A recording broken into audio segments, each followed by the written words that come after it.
Olá pessoal, comandante Leonardo Matos aqui, Minuto Conexão Gel desta segunda-feira, 17 de fevereiro de 2025. Como eu prometi a vocês, traria, digamos assim, uma rápida análise sobre a reunião de cúpula de emergência que o presidente Macron convocou hoje para Paris, envolvendo 8 países, mais União Europeia, mais secretário-geral da OTAN. Além da França, obviamente, a Alemanha estava presente, Reino Unido, Itália, Espanha, Holanda, Dinamarca e Polônia, Dinamarca representando os demais países nórdicos. Pois bem, não tivemos uma declaração final, porque os líderes desses países não chegaram a acordo com relação ao envio de tropas para a tal missão de paz que vai ser estabelecida lá na Ucrânia como parte desse cessar-fogo. A Ucrânia exige, para aceitar o cessar-fogo, o estabelecimento de uma força de paz em território ucraniano.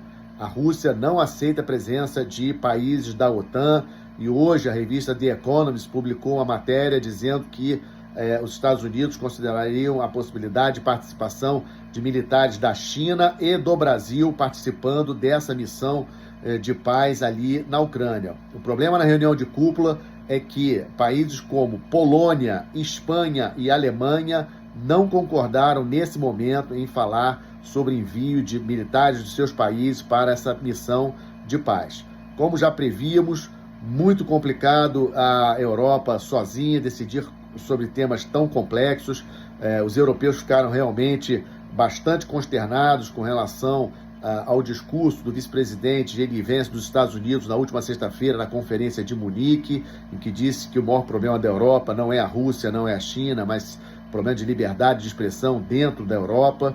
E a Europa também, obviamente, não ficou nada satisfeita por não ter sido convidada para participar da reunião que vai discutir sobre a paz na Ucrânia, que inicia amanhã, terça-feira, lá na Arábia Saudita. O secretário de Estado dos Estados Unidos, Marco Rubio, chegou hoje, segunda-feira, à Arábia Saudita, já se reuniu com o príncipe herdeiro Mohammed bin Salman. Vamos lembrar que ele também tem outro tema para discutir com o Mohammed bin Salman, que é o tal plano para Gaza do presidente Trump, aquela questão de retirar os 2 milhões de palestinos lá da faixa de Gaza, levar para a Jordânia, levar para o Egito, e a Arábia Saudita totalmente contra. O Marco Rubio hoje, no encontro com o Mohammed bin Salman, tocou nesse assunto, e amanhã vai se encontrar com Sergei Lavrov, o ministro de Relações Exteriores da Rússia, lá na Arábia Saudita, para iniciarem formalmente as negociações. Não tem representante da Ucrânia, não tem representante da Europa e formalmente não tem um representante da OTAN, embora obviamente os Estados Unidos sejam um país da OTAN. Outro fato interessante, o presidente da Ucrânia, o Vladimir Zelensky, chegou hoje à Turquia. Amanhã vai aos Emirados Árabes Unidos e na quarta-feira fará uma visita à Arábia Saudita. Isso mesmo, no segundo dia das reuniões de paz sobre a guerra na Ucrânia, o Vladimir Zelensky estará lá, mas para conversar com Mohammed bin Salman, o príncipe herdeiro. O que exatamente o Zelensky está conversando com os líderes desses 3 países, Turquia, Emirados Árabes e Arábia Saudita, não sabemos, mas pode ter sim alguma relação com a questão financeira, de apoio financeiro desses países para a reconstrução da Ucrânia, devolução de prisioneiros de guerra ou coisas desse sentido.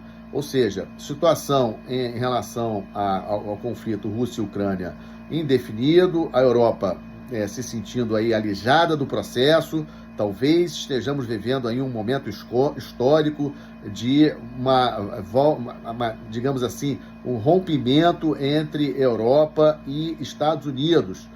Alguns têm até já especulado sobre a possibilidade, um importante político do Canadá, o líder da oposição canadense, deu uma entrevista na sexta-feira e ele comentou sobre isso, deu uma entrevista para o jornal inglês The Telegraph, e ele falou exatamente isso. Talvez estejamos vendo uma volta a uma multipolaridade, com os Estados Unidos, digamos assim, controlando o continente americano, a China controlando ali a Ásia e talvez a Europa dividindo com a Rússia o continente europeu. Pode ser uma possibilidade, é bastante complicado, mas essa arquitetura, essa nova arquitetura que o político canadense comentou nessa entrevista sexta-feira não condiz com o plano para Gaza do presidente Trump. Se Trump está interessado somente no continente americano, por que ele daria algum tipo de sugestão como essa que ele fez em relação a Gaza, inclusive com a participação de empresas americanas na reconstrução da faixa de Gaza? Os Estados Unidos vão se contentar realmente de deixarem de ser os líderes globais para ficar apenas com o continente americano? Como é que fica a OTAN, então, numa arquitetura desse tipo? Vai terminar a OTAN? Não vai existir mais? Ou seja, muita coisa para os líderes europeus realmente processarem, muita coisa acontecendo no sistema internacional. Volto amanhã com mais um Minuto Conexão Gel.